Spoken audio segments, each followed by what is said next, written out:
Assalamualaikum warahmatullahi wabarakatuh. Oke anak-anak, kembali lagi bersama saya dengan mata pelajaran Akidah Akhlak. Maka sebelum kita mulai pelajaran ini, mari kita berdoa. Semoga apa yang kita pelajari membawa hidayah, manfaat. Apa yang kita cita-citakan juga terkabul. Ala hadhihi wa bi kulli niyatin shalihah liridha ila bi syafaati Rasulillah sallallahu alaihi wasallam. Al-Fatihah. Oke. Pada materi kali ini kita akan membahas tentang menghindari dosa besar, ya. Dosa yang besar. Apa saja itu? Nah, ini ada peta konsepnya. Dosa besar itu yang akan kita bahas, ya. Yang akan kita bahas. Apakah dosa besarannya ini tidak? Yang akan kita bahas ini hanya terfokus pada yang akan kita bahas.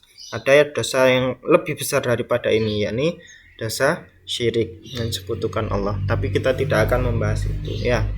Nah, yang akan kita bahas nanti akan 1. Membunuh, 2. Liwat, 3. LGBT, minum khamr, judi, mencuri, durhaka pada orang tua, meninggalkan sholat, memakan harta anak yatim, dan korupsi. Lanjut, kita akan membahas tentang, pertama-tama kita membahas tentang membunuh. Pengertian dari membunuh itu apa? Menghilangkan nyawa orang lain atau juga bisa dikatakan makhluk, baik sengaja ataupun tidak, namanya membunuh. Ya. Kalau nyawa manusia itu sudah otomatis, baik sengaja ataupun tidak, itu namanya membunuh. Tapi juga ingat bahwasanya ketika kita menebang pohon, ya kan, terus nablek lamuk, terus jintes kutu, ya, tumo, ya kan, itu juga namanya membunuh. Nah, maka apakah semua pembunuhan itu berakibat dosa yang besar? Tidak semua pembunuhan berakibat dosa yang besar. Nah, ini ada dalilnya. Wala taqtulun nafsal lati haramallahu illa bil haq. Dan janganlah kamu membunuh jiwa yang diharamkan Allah melainkan dengan sesuatu yang benar. Nah, ada pengecualian. Boleh membunuh asalkan ada sebab yang dibenarkan. Contoh, membunuh manusia boleh enggak? Boleh. Dengan tanda kurung, ya. Kalau di negara Arab, ya kan, itu berlaku hukum kisos, ya kan? Hukum kisos itu nyawa ya dibalas dengan nyawa. Ketika ada orang yang membunuh seseorang, maka dia akan dieksekusi oleh Al-Gujur, langsung hukum mati, ya kan? Atau kalau nggak gitu membayar denda, dan dendanya itu sangat mahal. Itu sebab yang dibenarkan. Itu kalau di negara Arab. Kalau di negara Indonesia ada sebab yang dibenarkan. Contohnya adalah orang-orang yang melawan NKRI. Dengan kata lain, mereka adalah apa istilahnya itu? Terorisme. Nah, orang-orang yang melakukan tindak terorisme itu oleh negara kita juga boleh dibunuh. Tetapi ada pihak yang dikhususkan untuk melakukan eksekusi. Jadi tidak kok misalkan ada si A. Misalkan ini juga meskipun kisos juga seperti itu. Misalkan si A telah membunuh si B. Karena si C, ya, C itu adalah keluarganya B. Oh, A, kamu telah membunuh B. Maka sekarang kamu akan aku bunuh sebagai kisosnya. Tuh, tidak seperti itu. Tidak boleh seperti itu. Kenapa? Karena yang punya wewenang untuk melakukan kisos atau melakukan eksekusi itu adalah orang yang sudah diberi kepercayaan oleh hakim, ya, eksekutor. Jadi sudah ada pihak yang ditunjuk sebagai eksekutor. Tidak bisa kita terus kemudian membunuh seseorang dengan dalih hukum kisos, tidak bisa. Misalkan si A telah membunuh si B itu tadi. Lah si C adalah keluarga atau teman dekat atau sahabatnya si B. Gak terima. Akhirnya si C membunuh si A dengan dalih hukum kisos, nyawa dibalas dengan nyawa. Oh, tidak bisa. Itu namanya dendam. Ya. Lah, terus bagaimana cara membunuh si A? Itu serahkan kepada hakim. Biar hakim yang menentukan, terus hakim menyuruh orang lain untuk mengeksekusi. Ya, algojunya ada sendiri orangnya. Juga sama dengan di Indonesia juga seperti itu. Nah, kalau di Arab itu kan eksekusi kan ya di tempat umum, ya kan? Ya langsung penggal kepala. Tapi kalau di Indonesia eksekusi tidak demikian. Eksekusi dilakukan di tempat sepi. Bukan sepi ya. Rahasia. Di tempat yang rahasia. Terus kemudian cara pengeksekusiannya dengan menggunakan tembak. Itu pun tidak satu orang saja, ada beberapa orang penembak jitu yang dibekali dengan tembak masing-masing. Di antara tembak yang sudah diberikan itu hanya satu tembak saja yang ada pelurunya, atau kalau nggak satu ya hanya ada dua. Jadi tidak semua tembak ada pelurunya.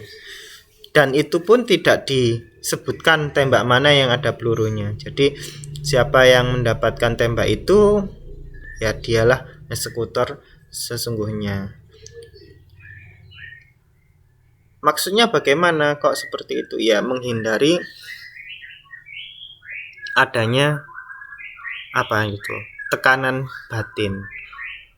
Kalau orang itu tahu dia telah membunuh meskipun dia mengeksekusi atas perintah negara, sedikit banyak itu kan ada tekanan batin.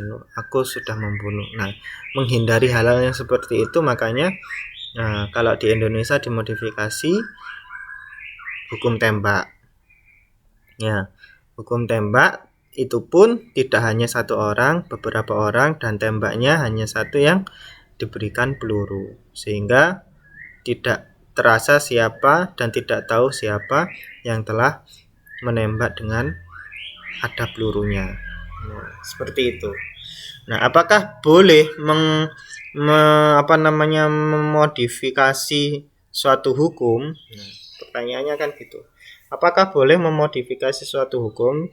Karena yang sebagaimana kita tahu, kalau Islam itu hukumnya ya kisos, ya kan? Nah, tapi kalau di Indonesia kan bukan hukum kisos yang berlaku. Nah, maka jawabannya adalah seperti ini. Kemaslahatan itu, ya, kemaslahatan. Artinya kemaslahatan itu ya baik bagi manusia muslim ataupun yang bukan non muslim, ya. Kemaslahatan itu di atas segalanya. Jadi tidak bisa kita memaksakan suatu hukum yang kemudian berakibat kehancuran atau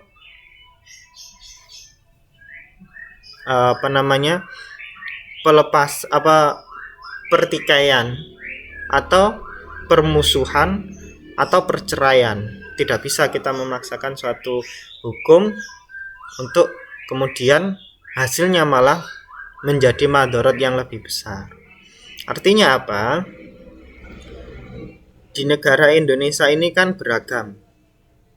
Ya kan? Beragam. Ada yang Islam, ada yang Kristen, ada yang Hindu, Buddha, Konghucu, ya kan? Nah, apabila kita memaksakan hukum yang berlaku di Indonesia adalah hukum sesuai dengan hukum Islam, maka akan menimbulkan kecemburuan sosial bagi orang Kristen, bagi orang Hindu, Buddha, ya kan, akan menimbulkan seperti itu. Nah, maka yang paling tepat adalah ya apa yang telah berlaku pada negara kita ini, ya kan? Yang paling penting dari sebuah hukuman adalah efek jera, efek kapok kepada pelaku kejahatan. Itu yang paling penting. Sehingga diharapkan setelah dilakukan hukuman, pelaku yang tadinya berbuat keburukan itu kemudian bisa taubat, gitu. Nah, salah satu hikmahnya juga ini, apabila ada orang yang dibunuh, melakukan pembunuhan, ya kan, nanti dia bisa taubat. Nah, salah satu hikmahnya kalau tidak dikisos adalah dia dimungkinkan dia nanti bisa bertobat. Tapi memang juga ada kemungkinan tidak tobat. Nyatanya juga ada orang yang keluar masuk penjara bolak-balik. Ya. Nah, tinggal itu lagi kembali kepada Allah Subhanahu wa taala. Ada dalil yang lain, man qatala nafsan bighairi nafsin aw fasadin fil ardi faka'annama qatalan nasa jami'a. Barang siapa yang membunuh seorang manusia bukan karena orang itu membunuh orang lain atau bukan karena membuat kerusakan di muka bumi, maka seakan-akan dia telah membunuh manusia seluruhnya. Ya. Kalau pola pokok membunuh orang, gak salah gak apa orang yang ujuk-ujuk dibunuh. Ya, itu diumpamakan dia membunuh manusia keseluruhan muka bumi. Dosanya itu loh, maksudnya kan gitu.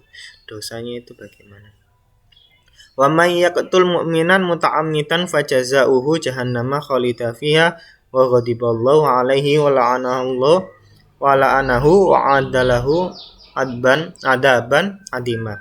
Barang siapa yang membunuh seorang mukmin dengan sengaja, maka balasannya ialah jahanam, kekal ia di dalamnya, dan Allah murka kepadanya dan mengutukinya serta menyediakan azab yang besar baginya.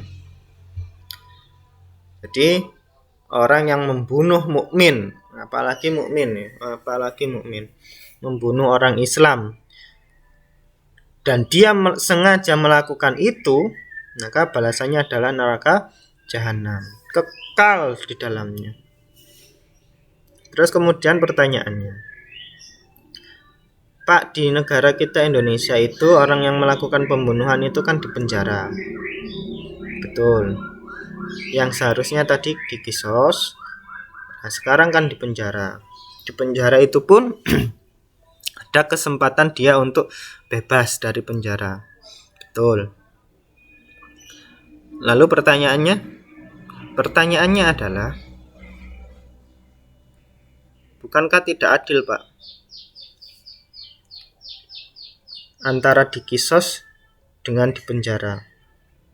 Tidak adilnya bagaimana? Ya tidak adil, Pak. Karena kalau menurut agama Islam kan kalau dikisos kan ya sudah dia langsung dibunuh. Nah, kalau di negara Indonesia dia dipenjara. Dia masih punya nyawa. Nah, masalahnya seperti ini. Justru kalau kita pikir-pikir lebih jauh lagi, ya kan? Antara dikisos dengan dibunuh itu lebih tragisan mana, kan gitu.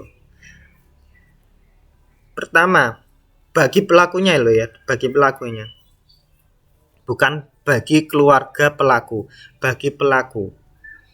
Kalau dibunuh, dikisos, ya wes seketika itu dia langsung meninggal, sudah lepas urusan dunia. Orang yang meninggal, orang yang dikisos gak mungkin izin, gak mungkin wis lepas urusan dunia karena dia sudah meninggal. Tidak ada lagi rasa malu, terus kemudian khawatir dan lain-lain, sudah tidak ada karena memang dia sudah meninggal. Lah kalau orang itu di penjara, ya kan, dia kan masih hidup, ya kan. Nah ketika dia bebas pun dia masih mendapatkan sanksi sosial.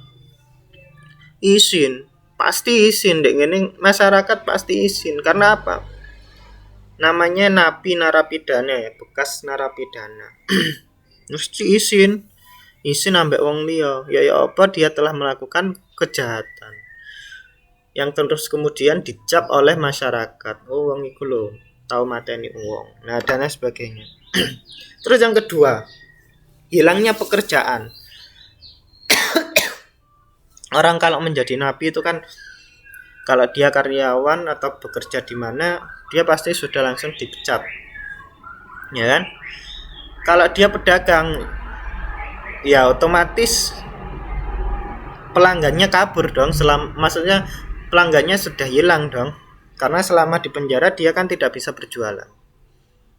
Nah, terus kalau dia laki-laki, dia ada istri anak, ya kan kasihan lagi. Anak istrinya makan apa? Ya kan? Nah, lebih tragisan di penjara. Ya kan? Lebih tragisan di penjara. Meskipun di penjara itu dia mendapatkan makan, ya kan? Mendapatkan minum yang dibiayai oleh negara, ya sama saja. Kan yang dapat makan dan minum dia lah, keluarganya, orang yang ada di rumah. Kalaupun dia tidak punya tanggungan, artinya dia orang yang jomblo, ya sama saja. Ketika dia nanti sudah bebas, dia akan memulai semuanya dari nol. Kalaupun dia melakukan bisnis, ya kan, iya nek kemudian masyarakat percaya kembali kepadanya, atau dia menunjukkan perilaku yang baik, terus kemudian masyarakat percaya oh ya dia sudah berubah.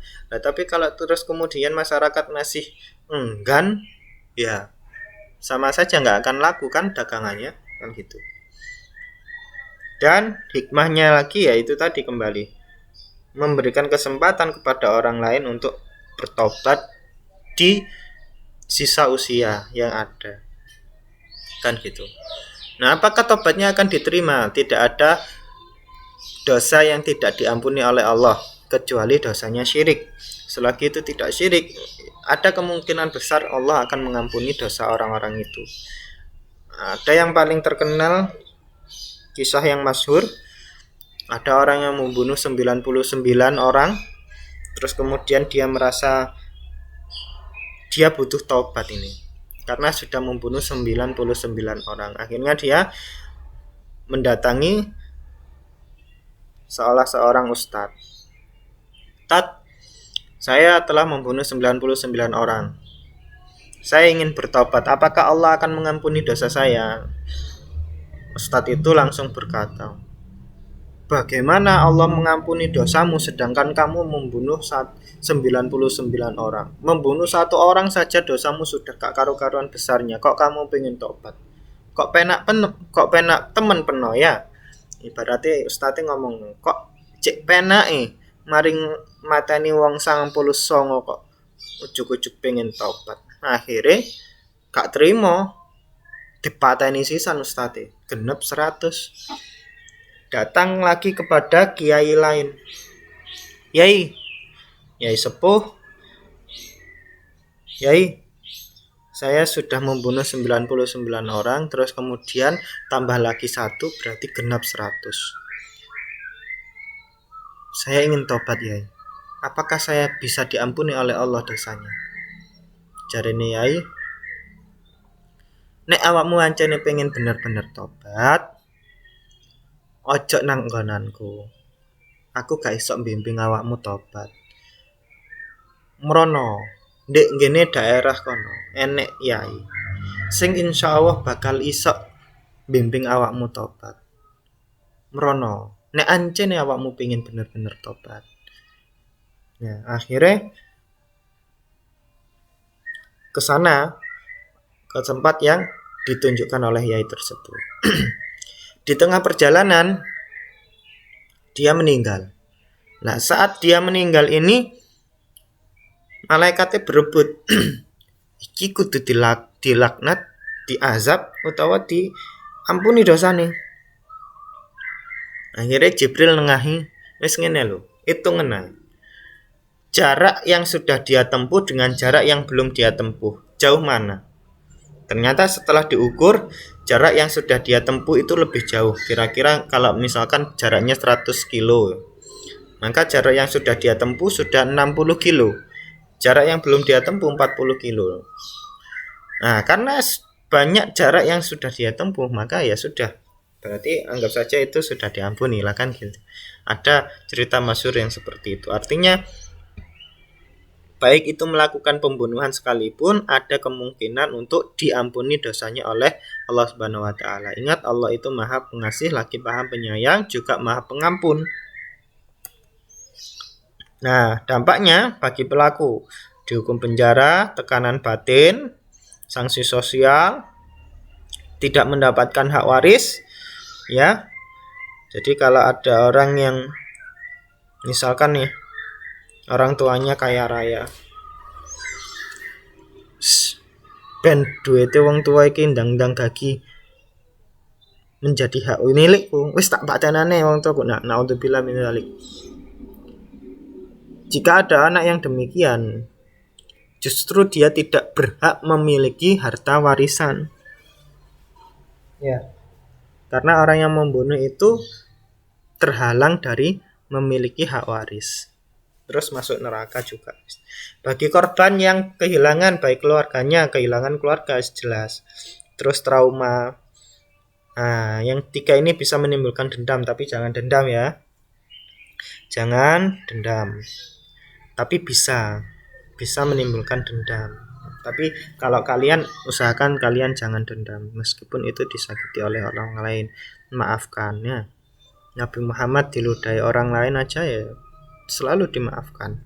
Ya, dicaci dimaki juga selalu dimaafkan. Tidak pernah Nabi Muhammad itu kemudian dendam pada orang lain, tidak pernah. Ya. Lanjut, liwat atau sodomi. Itu apa? Persetubuhan antara laki-laki dengan laki-laki melalui lubang dubur. Ya. Sodom. Innakum lata'tunar rijala syahwatan min dunin nisa'i bal antum qaumum musrifun.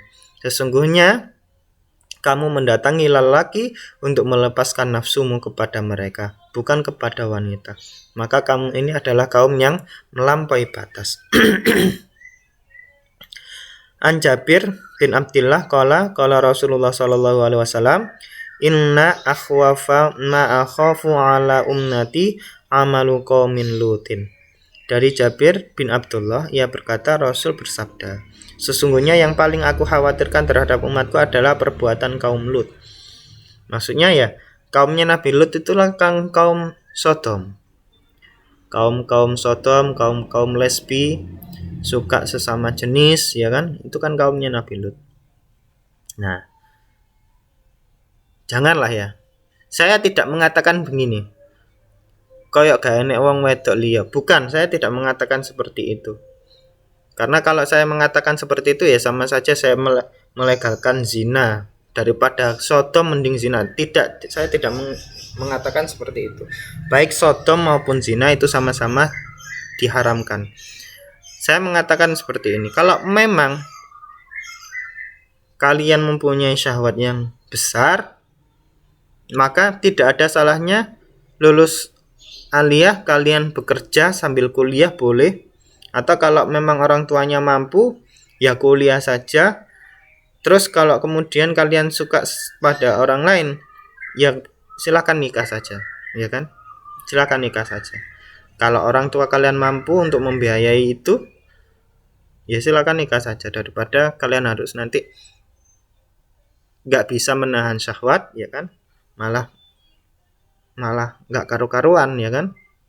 nikah saja. Tapi kalau kemudian orang tua kalian tidak mampu, ya silakan kalian bekerja. Kalau kalian sudah mendapatkan penghasilan, ya boleh silakan kalian menikah. Karena gini, hukum menikah itu kan ada wajib, ada sunnah, ada mubah, ada makruh, ada haram. Wajib apabila gak bisa menahan syahwat dan dia juga memiliki kemampuan untuk menafkahi. Ya. Jadi ketika ada orang kok tidak bisa menahan syahwat dan dia sudah memiliki kemampuan untuk menafkahi, maka dia wajib untuk menikah. Karena dikhawatirkan karena dia sudah punya pendapatan dan gak bisa menahan syahwat, akhirnya zina. Nah, seperti itu. Sunnah apabila dia masih bisa menahan syahwat, terus dia juga bisa menafkahi orang, menafkahi istrinya nanti. Nah, itu sunnah. Sunnah. Selagi dia masih bisa menahan syahwat dan dia mampu menafkahi istrinya nanti, ya sunnah. Mubah apabila ya dia ingin menikah untuk karena dia sudah punya pacar atau sudah punya pasangan, ya kan? Masalah uang bisa bisa diusahakan setelah menikah. Boleh. Itu artinya menikah itu mubah, boleh. Makruh apabila benar-benar tidak punya penghasilan sama sekali, kerjaan juga nggak punya, gitu loh ya. Sehingga dikhawatirkan ketika sudah menikah justru tidak bisa menafkahi. Ini makruh. Haram apabila punya niatan jahat. Aku tak nikah dengan si A ben isok menyakiti si A, itu haram. Ya. Atau aku tak nikah dengan si B ben aku bisa menguasai hartanya si B, lah ini juga haram. Gak oleh ini. Sodom, kembali lagi kepada Sodom. Ini adalah kaumnya Nabi Lut. Jangan melakukan hal seperti itu ya.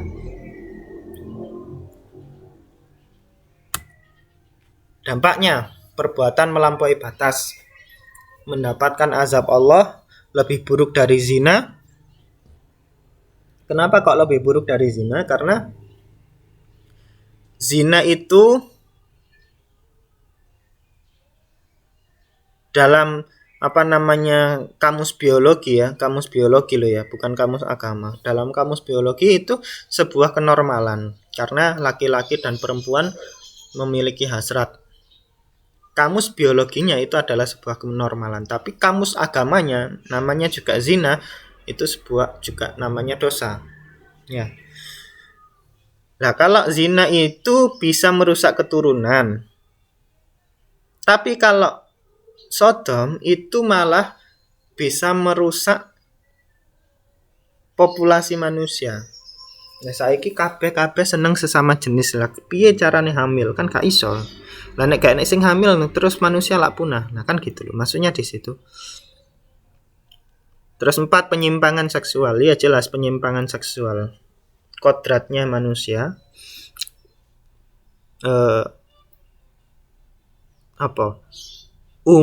normale menungso itu ya suka pada lain jenis. Terus sanksi sosial, jelas sanksi sosial wong iku lho bla bla bla bla bla bla. Penularan penyakit, ya jelas penularan penyakit. Maksudnya penyakit yang menular. Ya bisa HIV, bisa singa apa sih? Nanah singa, apa itu gak ngerti aku ali. Ya. Terus sekarang ada LGBT, lesbian, gay, biseksual, transgender. LGBT. Lesbian itu perempuan suka sama perempuan. Gay, laki-laki suka sama laki-laki. Biseksual, ambek perempuan ya oke, ambek laki-laki ya oke. Transgender itu perubahan kelamin yang tidak semestinya. Ya. Terus itu ada dalilnya, walladzina hum li furujihim hafidun illa ala azwajihim aw ma malakat aymanuhum fa innahum ghairu malumin. Famani betagha wara dzalika faulaika humul adun. Dan orang-orang yang menjaga kemaluannya kecuali terhadap istri-istri mereka atau budak yang mereka miliki, maka sesungguhnya mereka dalam hal ini tiada tercela. Barang siapa mencari yang di balik itu, maka mereka itulah orang-orang yang melampaui batas. Maksudnya di balik itu ya itu tadi, di balik itu bisa berarti kepada orang-orang yang tidak semestinya ya memang bukan kepada istrinya, bukan kepada suaminya. Terus dibalik itu bisa berarti yang harusnya jalannya tidak di situ. Ya, yang harusnya jalannya tidak di situ. Terus kul innama harrama rabbiyal fawahisha ma dhahara minha wa ma batan. Tuhanku hanya mengharamkan perbuatan yang keji, baik yang nampak ataupun tersembunyi. Nah, sia ta sama niku apa jenenge ndelik nang kebon, ndelik nang tebu-tebu, ndelik nang sawah. Ya padha wae. Gak oleh. Lesbian, perempuan seneng ambek perempuan. Ya. Gay, lanang seneng ambek lanang. Biseksual, ambek perempuan oke, ambek lanang oke. Transgender, perubahan kelamin tidak semestinya enggak boleh. Termasuk mbanceni, gak oleh. Ya. Maksudnya mbanceni itu gimana? Lanang tapi perilakunya kayak wedok, baik cara bicara, cara berpakaian, cara berpenampilan, cara jalan, cara apapun menyerupai perempuan, itu banceni gak oleh. Atau tomboy yang artinya di sini itu seperti ini, wedok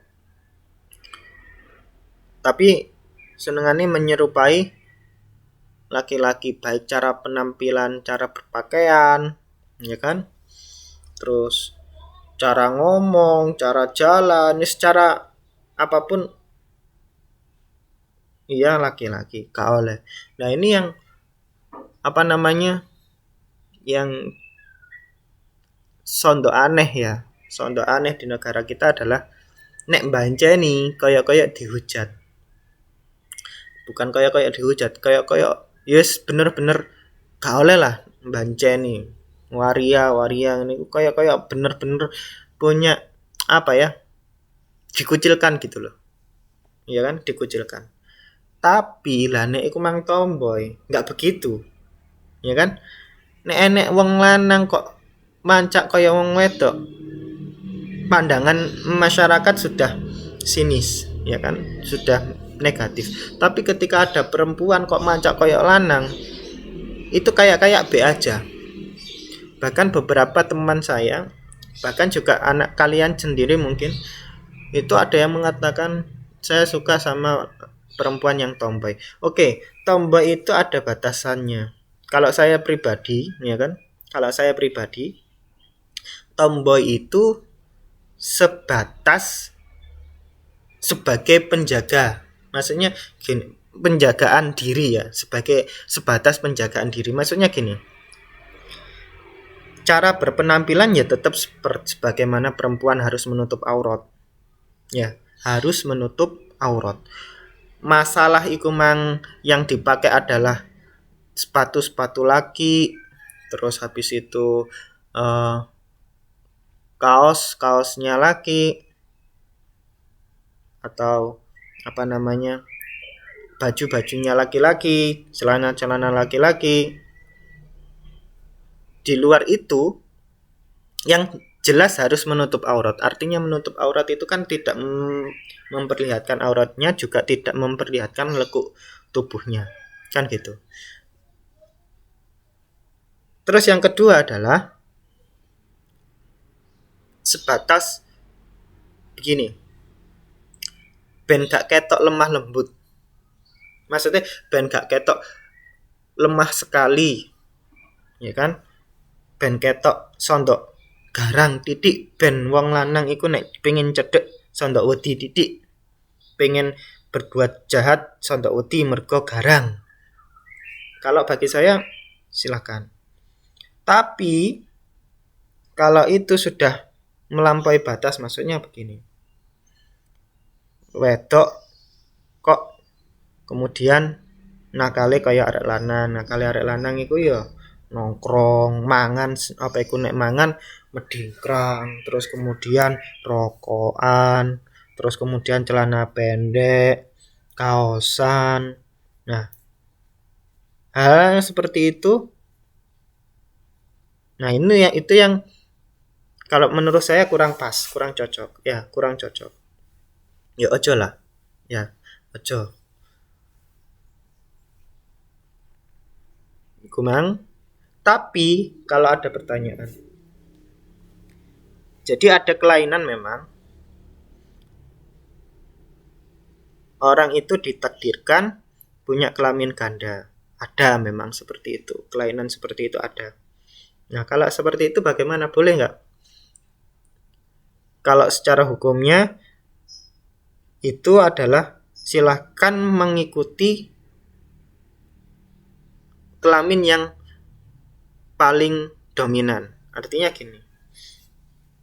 Dia punya kelamin laki-laki juga punya kelamin perempuan. Nah, yang paling dominan yang mana? Oh, yang laki-laki. Maka cara sholatnya dan lain-lain sebagainya, hukumnya juga mengikuti laki-laki. Tapi kalau yang dominan itu perempuan, ya mengikuti perempuan. Maka kalau hal yang seperti itu boleh dioperasi juga boleh, asalkan mengikuti yang dominan. Ingat ya, dominan di sini dia memang benar-benar dilahirkan punya double kelamin, dua kelamin. Punya kelamin laki-laki juga punya kelamin perempuan. Ya. Bukan yang dimaksud di sini adalah saya itu dominan karena perasaan saya itu bla bla bla bla bla, saya itu lebih condong kepada bla bla bla. Kalau hanya sebatas perilaku itu bukan dominan. Ya. Itu tidak boleh, itu penyimpangan namanya. Kalau sebatas perilaku, saya itu lebih suka lemah gemulai gini-gini. Nah, itu namanya lemah gemulai, penyimpangan. Terus kemudian sampai operasi kelamin, ganti kelamin dan lain sebagainya. Tak boleh. Ya, tidak boleh. Nek lanang ya tetap kudu lanang, ya. Nek wedok ya tetap kudu wedok, gitu loh ya. Nah, sekarang yang banyak kan artis-artis ada yang ganti kelamin, ya kan, operasi kelamin. Nah, ya seperti itu tidak boleh. Ya. Nah, dampaknya ada perbuatan melampaui batas, mendapat azab, penyimpangan seksual, penyaluran penyakit jelas, kaumnya akan dibinasakan, dan sanksi sosial. Terus homer atau mabuk sekarang.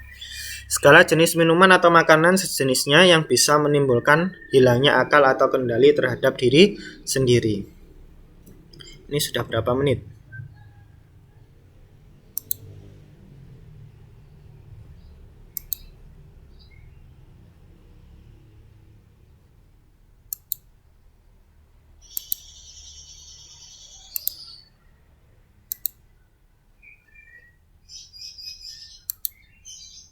Ini. Oh, sudah 38 menit. Oke. Cek. Homer, mabuk. Segala sesuatu yang bisa menimbulkan hilangnya akal atau kendali terhadap diri sendiri, baik memang makanan maupun minuman ataupun yang sejenisnya. Makanan bisa. Apakah ada makanan yang bisa menimbulkan hilangnya ingatan? Ada. Apa itu? Jamur dari tai sapi. Ngene Bali akeh. Ya, gak oleh. Podo ae. Teleke sapi dimaem, gak oleh ya. Teleke sapi dijarno ben jamur, terus kemudian dijarno maneh terus diolah jadi makanan, lah itu tidak boleh. Katanya juga bisa mengakibatkan hilangnya akal. Homer, minum-minuman. Sejenisnya apa ae, pil, bos apa wis gak oleh. Pil, minum-minuman, vodka, Jack Daniel, putihan, sopo iku jenenge, termasuk toa, ya, gak boleh. Hasil dari fermentasi sari buah itu nggak boleh. Ya, hasil dari fermentasinya. Baik itu sedikit maupun banyak. Sedikit artinya, Pak saya minum, tapi saya nggak sampai mabuk. Sama saja. Karena yang dihitung itu bukan kemudian dia mabuk atau tidak, tapi yang dihitung adalah perilakunya, perbuatannya. Loh, Pak, lah di situ kan menimbulkan hilangnya akal. Maksudnya menimbulkan hilangnya akal di sini adalah normalnya kalau minum itu bisa menghilangkan akal, ya sudah berarti nggak boleh. Paham ya? Normalnya kalau makan itu bisa menghilangkan akal, ya sudah berarti tidak boleh. Gitu loh.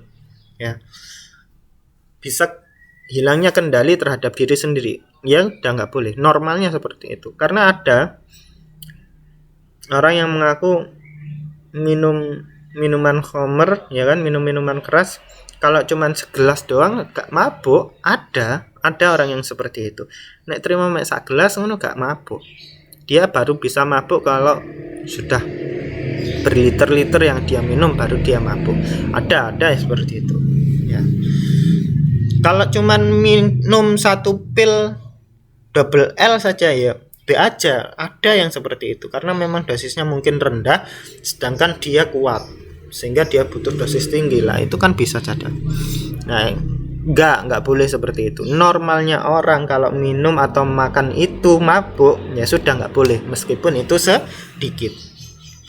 Nah, itu ada ya ayyuhalladzina amanu innamal khamru wal maisir wal ansabu wal azlam rijsun min amalis syaiton fajtanibuhu la'allakum tuflihun. Hai orang-orang yang beriman, sungguh khamr, berjudi, menyembah berhala, mengundi nasib itu perbuatan keji dan termasuk perbuatan syaitan. Maka jauhilah perbuatan-perbuatan itu agar kamu mendapat keberuntungan. Terus ada Nabi sallallahu alaihi wasallam qala kullu muskirin khamrun wa kullu khamrun haramun. Gitu ya. Setiap yang memabukkan itu khamr dan setiap khamr itu haram. Ya. Tuh. Terus lanjut. Nah, dampaknya khamr itu awal dari segala kejahatan, ya. Karena dengan minum-minuman keras, ya kan, akhirnya kan tidak bisa mengendalikan diri. Uang mabuk, terus kemudian akhirnya isok zina, isok membunuh, isok mencuri.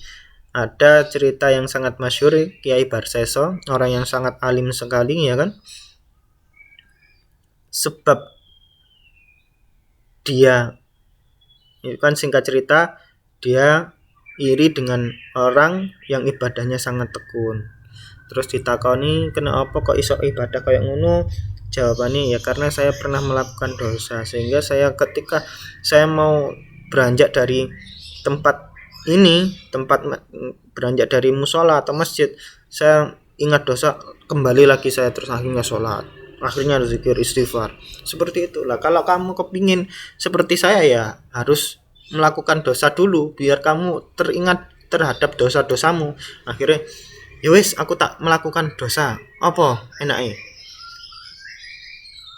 Zina. Ojo zina. Sing enteng-enteng sondak enteng. Akhirnya wis mabuk ae. Gak ketok. Oh ya wis mabuk ae bener. Enteng iku mabuk jarene. Tapi ketika bener-bener sudah mabuk, karena kan sudah kendali diri kan sudah hilang, akhirnya berzina. Zina ketahuan. Nek iku ternyata Kiai Barseso, akhirnya ben gak ketahuan, akhirnya dibunuh, ya kan. Akhirnya ya itu tadi, wis mabuk terus akhirnya berzina kemudian membunuh. Nah, awal dari segala kejahatan ya khamr ini. Mendapat azab Allah, terhalang melakukan ibadah. Orang nek mabuk itu gak sah ibadah, gak sah, ya. Gangguan mental atau kecanduan, ya kan, karena kecanduan akhirnya kudu oleh ganti duit, akhirnya nyolong lah kan. Akhirnya ya itu tadi, awal dari segala kejahatan ya mabuk ini. Dan saya tidak memungkiri bahwasanya mabuk ini sudah menjadi sesuatu yang sangat marak sekali di masyarakat, baik itu kalangan muda maupun kalangan tua. Saya tidak memungkiri itu.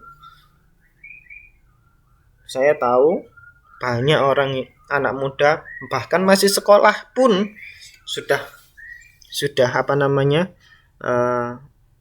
pernah melakukan mabuk-mabukan seperti ini. Saya tahu. Jadi sebisa mungkin ya, bukan sebisa mungkin, harusnya itu ya janganlah. Mulai sekarang mumpung durung ya kan, mumpung durung lah kan wis kecanduan ya Pak. Mumpung durung nemen-nemen kecanduan nih lah kan gitu. Ya, mumpung durung nemen-nemen. Ayo berubah ya. Tobat. Ya, saya memang tidak bisa memberikan hidayah kepada kalian. Yang bisa memberikan hidayah itu adalah Allah. Cuman begini, hidayah itu kalau tidak disertai dengan kemauan diri, ya sama saja. Kalian sudah mendapatkan hidayah, artinya tahu kalau mabuk itu dosa dan harusnya tidak diperbolehkan oleh agama, harusnya dihilangkan, harusnya dihindari. Kalian tahu seperti itu, tapi terus kemudian kalian tidak mempunyai kemauan untuk melakukan itu, ya sama saja. Ya. Terus kemudian kalian sudah mulai punya kemauan tapi selalu kalah dengan hawa nafsu. Ya podo ae. Ya. Terus lanjut judi terakhirnya. Menggantungkan nasib baik mengalami keuntungan ataupun kerugian terhadap sesuatu yang hasilnya belum terlihat. Mempunyai 3 unsur: permainan, untung-untungan, taruhan. Baik iku sing menang maupun sing kalah, baik iku sing menyaksikan ataupun yang melakukan, padha ae dosa. Ya. Judi enek pertandingan Liga Champion final. Barcelona melawan Juventus misalkan. Ayo aku jago Barcelona, kamu jago Juventus, lek-lekan. Pur telung prapat, pur loro, pur siji, padha ae. Ya. Iku ya termasuk judi. Apa maneh utuk, ya kan? Dadu, remi. Kalau remi biasa boleh nggak? Ya boleh-boleh saja. Permainan remi biasa boleh-boleh saja. Lah yang nggak boleh bagaimana yang nggak boleh? Iku enek taruhane. Ya sing kalah kok ngene, sing kalah ngene. Bapak lah nek sing kalah ngucut ya iku gawe fair-fairan aja. Ya apa-apa. Ya piye maneh lah nek gak enek sing ngucut ya terus opo main remine piye kan gitu. Nek sebatas sing kalah ngucut ya itu hanya untuk keasikan saja. Ya enggak apa-apa. Tapi lah nek sing kalah nukokno lah iku sing gak oleh. Kok sing kalah traktir lah itu yang enggak boleh ya. Selagi nggak ada taruhan ya gak apa-apa, itu termasuk bridge itu dipertandingkan loh di Asian Games ya kan, pertandingan bridge. Nah itu dipertandingkan, ceki dipertandingkan. Beli kupon, nah itu juga termasuk beli kupon. Misalkan ada jalan sehat, hadiahe ngene lah kuponnya dijual 5 ribuan, nah itu juga yang gak boleh. Kalau kuponnya gratis lah itu boleh. Kalau kuponnya gratis. Kalau kuponnya bayar, nah itu yang gak boleh. Ya. Terus dalilnya ya ayyuhalladzina amanu innamal khamru wal maisir wal ansabu wal azlamu rijsun min amali syaiton fajtanibuhu la'alakum tuflihun. Podo. Terus iki dampaknya termasuk perbuatan keji, mendapatkan azab Allah, kebangkrutan, ya wong nek wis kecanduan judi kalah terus kan akhirnya bangkrut. Kalaupun dia menang hartanya tidak berkah. Nah wis. Harta yang tidak berkah itu piye? Harta yang tidak berkah itu gampang sekali hilang. Wis talah gampang banget hilang. Gak ujuk-ujuk, gak lapo-lapo kebakaran, hangus kabeh hartane. Gak berkah soalnya. 3 itu ku apa? Malah menimbulkan kemadharatan. Gak berkah soalnya. Gawe mangan anak bojo, anake dadi anak sing duablek, bojone ndablek, karena enggak berkah. Ya. Kalau hartanya berkah itu ya karena hartanya berkah ya semuanya jadi enak. Berkah itu titik o cukup, iku berkah. Titik cukup iku berkah. Gak berkah iku akeh tapi kurang wis gak berkah. Akeh tambah ngelu sirah iku gak berkah. Ya. Berkah iku titik cukup wis. Apa maneh akeh tambah kecukupan. Nah, iku berkah ya. Pokoknya itu tadi. Sanksi sosial, yes, wong berjudi, yes. Adu PT, salah wis ngene iku menimbulkan permusuhan. Ya nek apa iku nek kalah gak trimo lah wis ngene iku wis terus akhirnya nah ngene iku wis pokoknya ngene lah ya. Terakhir dari saya sebagai penutup, rek anak-anakku yang saya banggakan, kalian adalah generasi muda ya kan, melakukan tirakat sunnah itu boleh-boleh saja, misalkan puasa Senin Kemis ya kan, zikir boleh-boleh saja, tapi ingat itu sunnah. Artinya apa? Dilakukan monggo, gak dilakukan ya gak apa-apa, dilakukan malah api, mendapatkan pahala, gak dilakukan ya gak oleh. Cuman sekali lagi kalian harus ingat, ada yang wajib. Apa itu yang wajib? Meninggalkan kemaksiatan. Ya kayak yang kita bahas tadi, meninggalkan itu semua itu jauh lebih penting tinimbang sampean poso Senin Kemis tapi cek judi, tinimbang sampean apa jenenge poso Senin Kemis tapi cek zina. Lah ojo ya, usahakan jauh lebih penting meninggalkan maksiat gitu aja wis. Meninggalkan maksiat, baru nek engko maksiatnya hilang, nah lakukan ibadah-ibadah sunnah. Nek wajib enggak, sholat tutu harus, puasa Ramadan harus dilakukan ya, harus karena itu wajib. Nah nek sampean malah Pak aku cek mabuk-mabukan ya Pak, gak tak sholat sih yo, aku gak sholat sih, tambah keliru. Wajib enggak harus dilakukan. Lho Pak engko lak STMJ sholat terus maksiat jalan, gak urus, pokoknya sholat iku kudu dilakukan. Sopo ngerti lho ngene lho, sopo ngerti dengan barokah sholat terus kemudian sampeyan iso berubah, iso tobat lho kan ngono. Sopo weruh, karena orang yang sholatnya khusyuk, nah dia akan terhindar dari perbuatan-perbuatan maksiat. Nek khusyuk ya, nah Pak saya sholat terus tapi ya cek maksiat, ya itu karena diri sampean ae gak iso mengendalikan nafsu ya kan itu. Dan sekali lagi ibadah sunnah itu boleh silahkan, tapi ingat kewajiban kalian adalah menghindari kemaksiatan. Itu wajib menghindari kemaksiatan, itu bukan sunnah lagi, wajib menghindari kemaksiatan itu. Lah sholat, terutama sholat ojo ditinggalno ya, karena sapa weruh saiki ndawablek saiki bawling tapi mergo salate tepat waktu, terjaga barokah salat, terus akhirnya kalian iso tobat mbuh kapan-kapan, mbuh saiki mbuh sesuk ya kan. Tapi yang penting salat to sik iling salat to sik, sampean wong mukmin muslim salat to sik, mbuh masya sampean ndawablek nawakal masya ta mabuk, salat to sik, ojo ditinggalno iku mang salat ya, salat ae sik. Ya sapa weruh iku mang lho barokah salat kalian iso tobat. Amin ya robbal alamin. Sekian, wassalamualaikum warahmatullahi wabarakatuh.